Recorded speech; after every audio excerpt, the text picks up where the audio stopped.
Si vous faites partie des timides et si vous avez vraiment envie de vous débarrasser de cette timidité, je vous partage 10 conseils pour vous aider dans cette vidéo.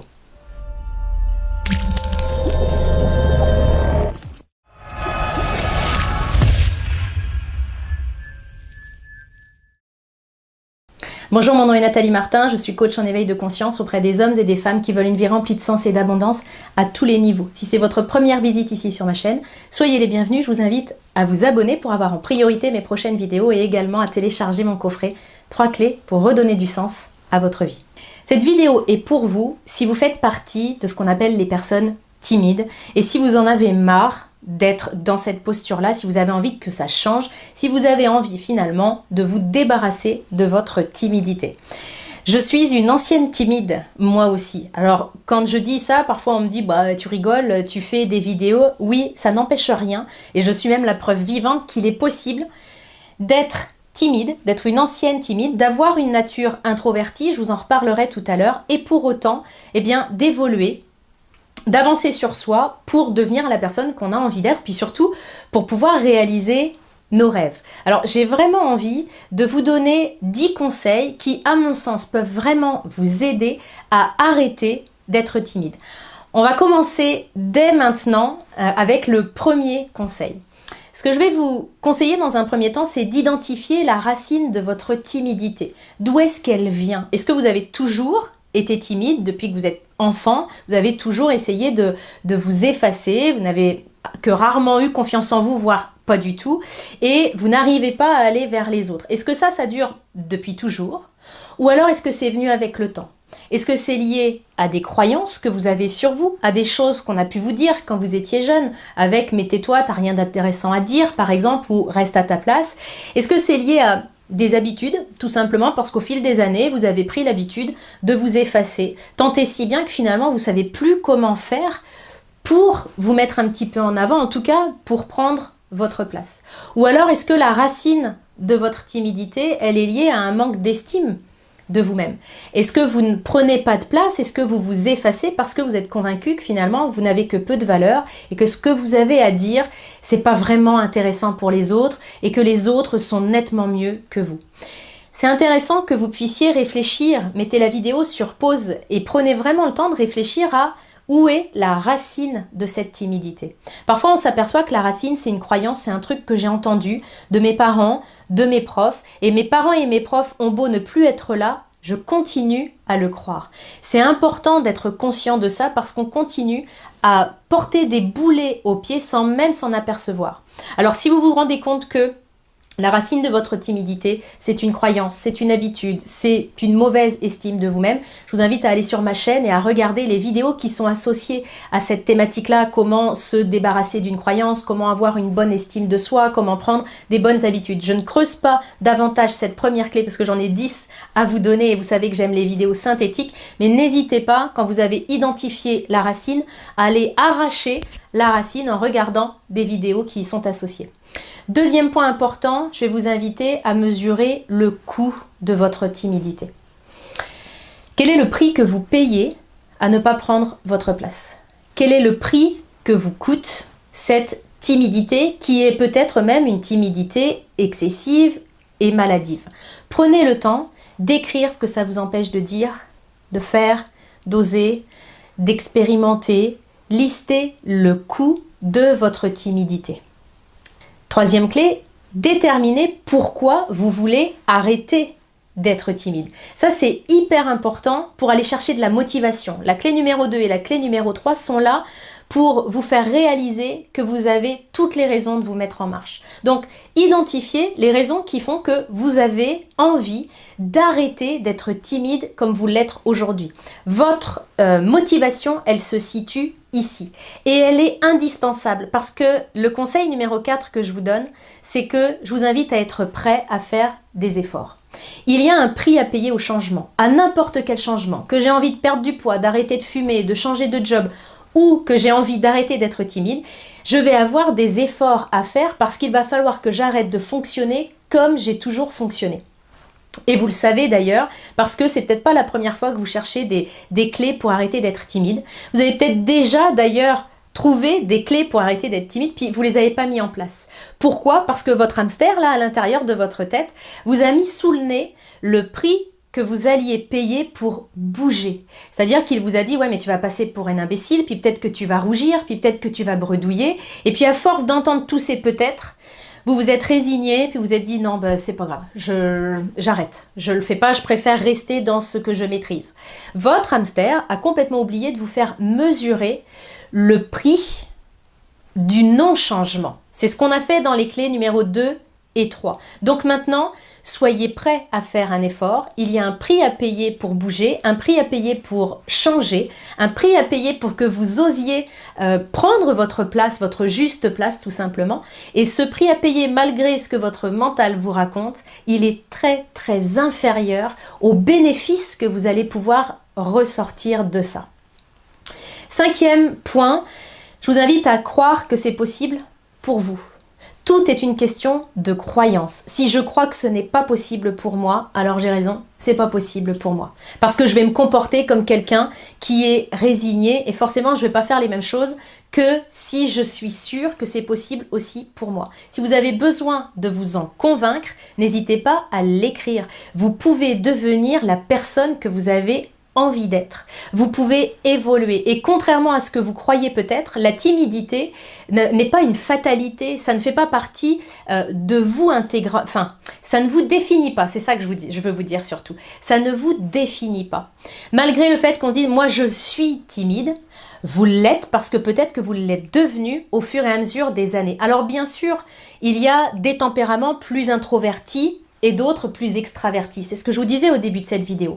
Moi, je fais partie des personnes qui sont introverties. C'est-à-dire que je vais avoir besoin d'être un petit peu seule, d'être tranquille, etc. Ça, c'est un vrai truc que j'ai. Puis, je ne vais pas forcément être à l'aise avec un grand nombre de personnes.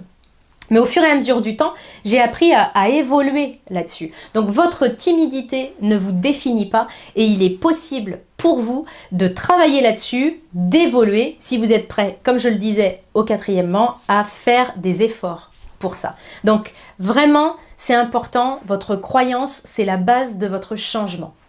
6e point, arrêtez de vous coller la pression. Arrêtez d'avoir des attentes envers vous-même qui sont hallucinante. Quand vous allez, je vais vous expliquer comment tout à l'heure, quand vous allez vous mettre en chemin pour vaincre votre timidité, pour arrêter d'être timide de manière excessive, prenez-le vraiment, cette évolution, prenez-la comme une expérience, comme un terrain de jeu. Vous n'avez absolument rien à perdre, vous avez tout à gagner. Imaginez, on va prendre un exemple concret, imaginez que comme je suis timide, j'ose pas demander à cette personne-là si elle veut bien travailler avec moi. J'oublie alors que si je lui demande pas, de toute façon, elle ne travaillera jamais avec moi. D'accord? Puisqu'on ne travaille pas ensemble. Donc, au pire des cas, ce qui va se passer, c'est qu'on ne travaillera pas ensemble. C'est-à-dire qu'en gros, ce qui va se passer au pire, c'est qu'il n'y a rien qui va changer. J'ai tout à gagner à aller prendre ma place. J'ai absolument rien à perdre. Et lâchez vraiment vos exigences. Je rencontre trop de personnes qui me disent « Moi, je suis timide, quand je parle, je rougis. » Oui, c'est physiologique, j'y peux pas grand chose et ça les bloque, c'est-à-dire qu'ils se disent non, je peux pas aller parler ou aborder cette personne-là parce que je vais me mettre à rougir. Et alors, plus je vais me dire rougis pas, plus je vais rougir. Et vraiment, c'est un muscle. Moi aussi, je rougissais énormément. Alors, quand on m'adressait la parole, poum, la pivoine. Et puis, quand je parlais aussi, quand je parlais en public, aujourd'hui, ça m'arrive vraiment beaucoup moins souvent. Mais parce que j'en ai pris l'habitude petit à petit et je vais vous expliquer comment faire à la fin de cette vidéo. Donc, lâchez vraiment votre idée de performance, de perfection. Évidemment que si la timidité m'a amené à ne jamais prendre la parole en public, la première fois que je vais le faire, il y a peu de chances que je me débrouille comme un orateur né. Évidemment, tout est une question d'entraînement après. Mais si je ne suis pas prête à expérimenter ce passage un petit peu délicat, je ne vaincrai jamais ma timidité. C'est exactement comme avec la marche. Quand vous avez appris à marcher, vous avez accepté de tomber, vous avez accepté que ce soit un petit peu titubant, voire même pas super élégant. Et si vous n'aviez jamais accepté ça, si vous aviez attendu d'avoir une démarche de mannequin et d'être sûre et certaine de ne jamais tombé, vous seriez encore à quatre pattes. Donc c'est la même chose avec n'importe quelle évolution que vous voulez entreprendre dans votre vie. 7e conseil, je vais vous inviter à imaginer, à visualiser,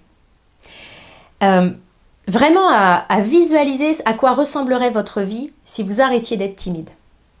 À quoi ressemblerait votre vie si vous preniez vraiment votre place, si vous aviez une belle posture, une belle confiance en vous. Puis là, je vais vous inviter à appuyer sur pause pour vraiment ressentir au fond de vous. Ce qui compte, c'est non seulement la visualisation, les images qui vous viennent, les bruits qui vous viennent, mais aussi le ressenti. Vous avez envie d'être qui en fait? Et à quoi ressemblerait votre vie si vous étiez cette personne-là? Prenez le temps de visualiser ce que ça changerait pour vous de ne plus être timide du tout, puis d'avoir une belle présence. Prenez le temps de ressentir. Et cet exercice-là qui dure seulement quelques minutes, je vous invite à le faire tous les jours.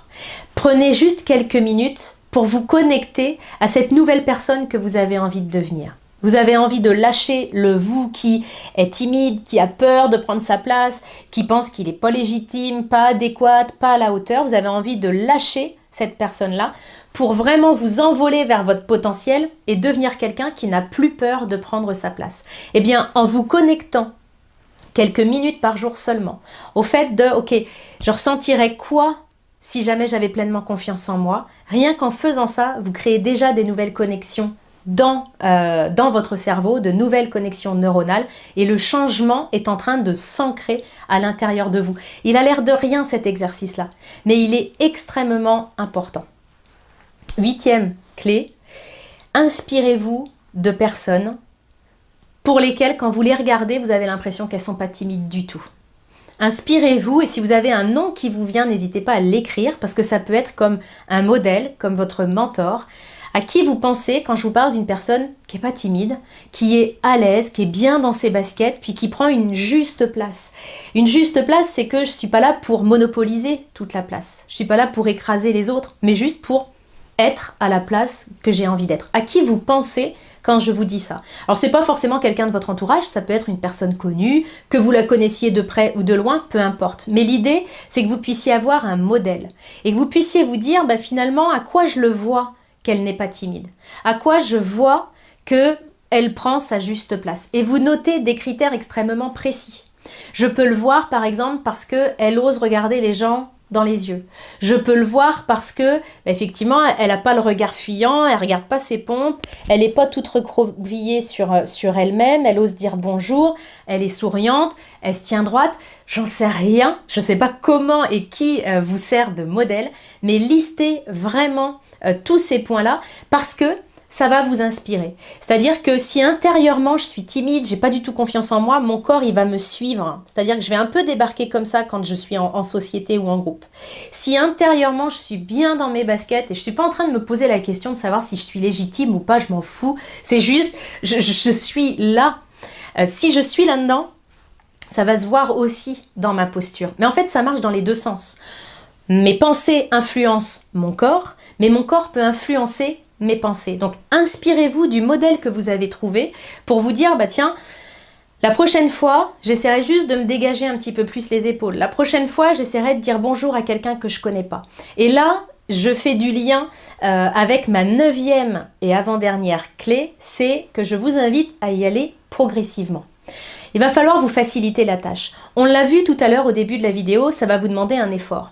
Si quand je suis en soirée, je ne parle à personne, et puis que là, j'ai envie de vaincre ma timidité et de me mettre en route, eh bien, je vais faire en sorte que ce soit le plus facile possible. C'est pas le but que je me savonne la planche, que je me mette des bâtons dans les roues. Donc, je rends ça le plus facile possible. Autrement dit, choisissez une action que vous allez pouvoir mettre en place. Je ne parle pas d'une action que vous avez déjà faite. Je parle d'un truc nouveau. Si vous avez envie de devenir quelqu'un, une meilleure version de vous-même, il va falloir que vous fassiez des choses que vous n'avez jamais faites. Donc, la petite action, ça peut être, prochain réseautage ou prochaine réunion de famille où je regarde les gens vraiment dans les yeux. Mais je ne vais pas me mettre comme objectif de les fixer 10 minutes dans les yeux sans bouger, sans cligner. Et d'une, parce que je vais sembler un petit peu bizarre au niveau de mon environnement. Et de deux, parce que l'écart est beaucoup trop important. Donc vraiment, je me fixe des petits objectifs. Vraiment des toutes petites choses. Et je crée les conditions idéales pour rendre ça le plus facile possible. Je peux par exemple imaginer d'y aller accompagné. On s'en fiche que j'y aille pas tout seul au tout début. Mais il n'empêche que j'ai été dans un lieu que je ne connaissais pas. Et puis après, au bout de quelques fois où je me suis fait accompagner, peut-être que je me donnerai le challenge d'y aller toute seule. Mais j'ai pas intérêt à me fixer un objectif trop important. C'est vraiment, ce qui compte, c'est de se mettre en marche. Vous pouvez, par exemple, également, quand je vous dis y aller progressivement, vous pouvez aussi faire des actions simplement avec vous, pas forcément avec les autres. Le simple fait de vous regarder dans la glace, de vous regarder dans les yeux, parce qu'être capable de regarder les autres dans les yeux, ça commence par être capable de se regarder soi dans les yeux. Et vraiment, rappelez-vous que vous êtes une belle personne et que vous êtes capable de déplacer des montagnes, que vous êtes capable de dépasser votre timidité. Vraiment, conditionnez-vous à réussir. Ça peut être une première action qui va pas trop vous faire peur, mais qui pour autant, comme je le disais tout à l'heure, va vous permettre de créer de nouvelles connexions neuronales. 10e point, je vais vous inviter, et d'une, à célébrer chacun de vos pas. Célébrer, ça veut dire quoi? Ça veut dire être conscient des avancées que vous avez faites. Si votre challenge, c'était regarder quelqu'un dans les yeux alors que je ne le connais pas, quand vous l'avez fait, donnez-vous une petite tape dans le dos en disant « Ouais, c'est cool, je l'ai fait ». Ne vous critiquez pas, ne regardez pas sans cesse uniquement le chemin qui reste à parcourir en vous disant « Bah oui, mais bon, j'en ai regardé qu'un ». Eh bien, c'est déjà ça. Donc, apprenez à vous réjouir des pas que vous avez déjà faits et également, regardez toujours le pas suivant, la prochaine étape. Quand vous avez fait un premier pas, vous avez fait un premier effort, des fois ça s'est pas super bien passé, ça s'est pas passé comme vous le souhaitiez, bah oui, ça fait partie du jeu, ça fait partie de l'entraînement, ça fait partie de l'apprentissage, comme je disais tout à l'heure avec la marche, les chutes, ça arrive, mais c'est pas parce que je suis tombée qu'il faut que j'arrête de progresser. Donc, sans cesse, maintenez le mouvement. C'est plus facile d'enchaîner les petites actions que de faire une action, s'arrêter pendant 3 semaines et recommencer après. Maintenez la dynamique. Quand vous avez fait un pas et que vous l'avez célébré, demandez-vous quelle est la prochaine étape pour vaincre votre timidité. J'espère vraiment que ces 10 conseils vont vous y aider parce que finalement, la timidité, c'est un enfermement. Ça vous empêche d'exprimer librement qui vous êtes et de donner librement et massivement ce que vous avez à donner au monde. Donc, je tiens l'intention pour vous que vous puissiez mettre le curseur à un bon endroit.